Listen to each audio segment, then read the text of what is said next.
Israel and Palestine.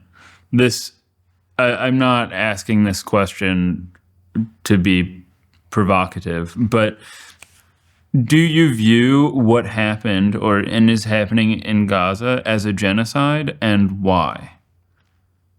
How can you not? You don't view it as a genocide? Well, for instance, I interviewed Benny Morris.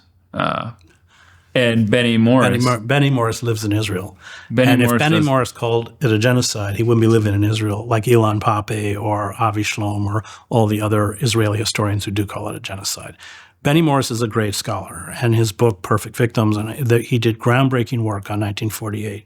But if he were to get up and call it a genocide in this climate in Israel, he wouldn't be in Israel anymore. He can't call it a genocide. I got the sense from him that he genuinely did not believe it to be a genocide, though. I would like to know his arguments on how it's not a genocide. So we spoke maybe 6 months into the war or so, and he said, what we hear on the news is false. The Israeli military knocks at the door. I think that's the name of the policy. They send out pamphlets to prevent the deaths of civilians. What we see on the news is all false and twisted. That's ridiculous. You're telling me dropping 2,000-pound bombs on refugee camps? They did do what they call the knock on the door. I mean, they would send an empty artillery piece to hit a building as a warning. This is in the past. Look, 90% of Gaza is destroyed. You can't tell me that 1.9 million Palestinians have been displaced. Officially, 50,000 are dead, but it's far larger than that because anybody buried under the rubble is not counted as dead. I have Palestinian friends.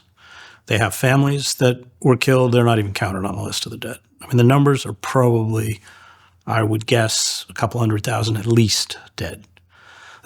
They blew up, just on March 21st, they blew up the Turkish hospital, Turkish donated cancer hospital in a controlled demolition. They blew up Isra University in a controlled demolition. No, the idea that they're protecting civilian life or that there's nothing left in Gaza. I mean, I don't even know how one could even argue this. That's incontrovertible. I mean, I'm not making it up. It's not conjecture. There's nothing there. I mean, even Trump admits there's nothing there. This is rubble. And for 3 weeks, there's no food. Nothing is getting in. We're beginning to see mass starvation. No, it's a genocide. A genocide is about the extermination of not just a people, but their culture, their history, their habitat, everything. And there are no universities in Gaza. Every single one has been destroyed. None. They don't exist anymore. I think there were 8. They're gone. Central Library's gone. Everything's gone. Right. I said I like to interview people on both sides of the issue. So, I mean... but I don't have a lot of time I'm happy to have both sides of the issue as long as the discussions are rooted in verifiable fact. But when people create facts or make up facts, then it's not a discussion.